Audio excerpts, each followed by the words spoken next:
Cartas de um Diabo a seu Aprendiz. C.S. Lewis.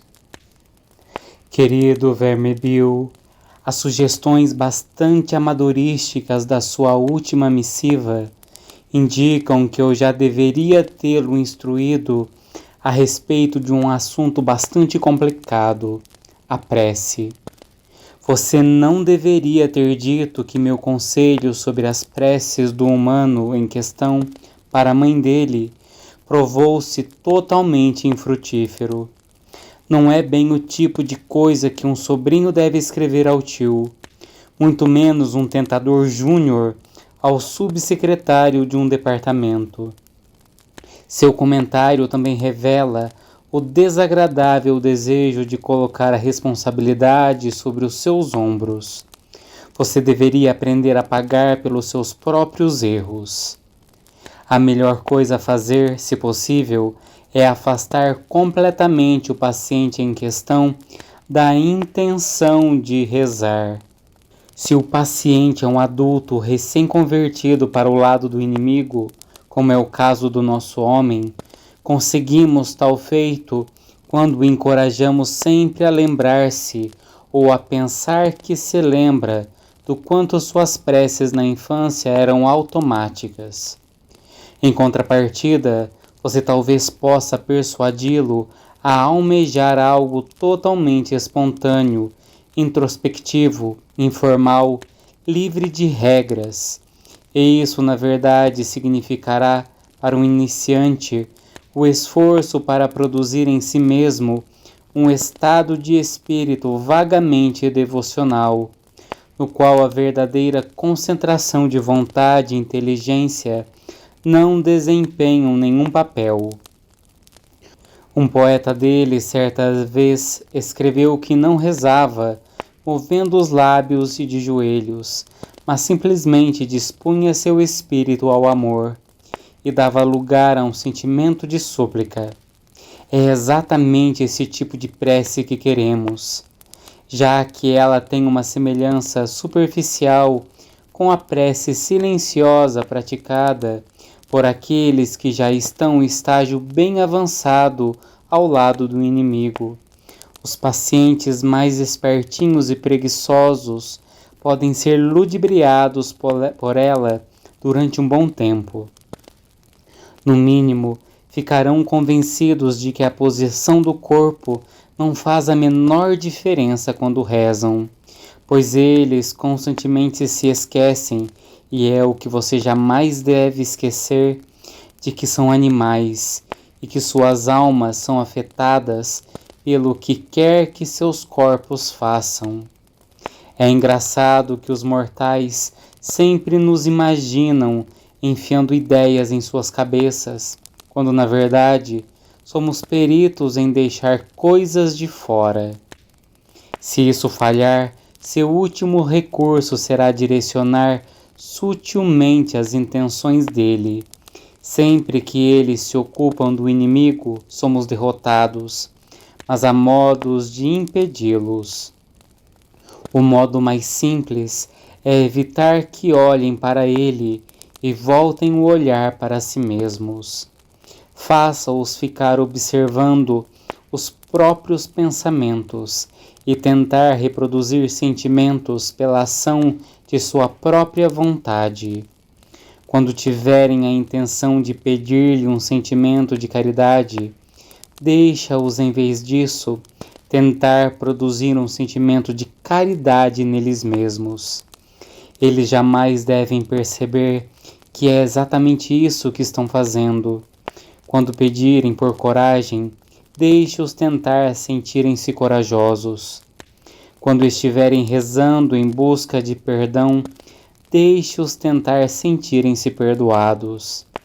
Ensine-os a avaliar cada prece pela capacidade que elas têm de produzir o sentimento desejado. Nunca os deixe suspeitar que o fracasso ou o sucesso dessa empreitada irá depender em grande medida de como se sentem no momento, bem ou mal, cansados ou relaxados.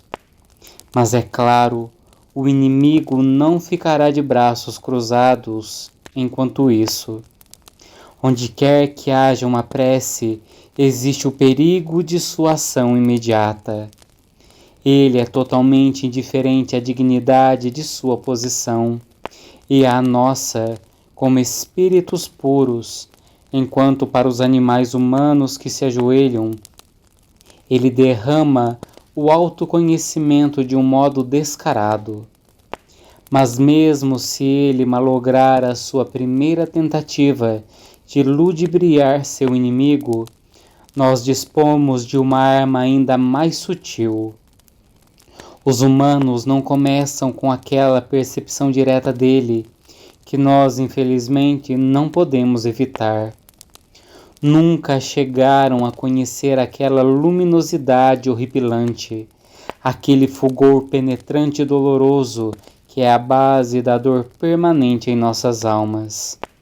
Se você observar a mente do seu paciente enquanto ele reza, não encontrará nada disso. Se examinar bem a ideia a que ele se dirige, verá que é uma combinação de vários elementos ridículos. Haverá imagens derivadas das representações do inimigo, como ele apareceu durante aquele episódio vergonhoso conhecido como encarnação. Haverá também imagens mais vagas, talvez bem primitivas e pueris, associadas às outras duas pessoas. Haverá até mesmo um pouco de sua própria reverência e as sensações físicas que a acompanham, coisificada e atribuída ao objeto reverenciado. Sei de casos em que aquilo que o paciente chamava de seu Deus tinha uma localização física no canto esquerdo do teto do quarto, dentro de sua própria cabeça, ou no crucifixo na parede. Mas, independentemente da natureza desse objeto composto, você deve manter seu paciente sempre rezando para isso, a coisa que ele mesmo criou, não a pessoa que o criou. Você poderá até mesmo encorajá-lo a considerar importante fazer adendos a esse objeto composto e mantê-lo sempre presente na sua imaginação durante toda a prece.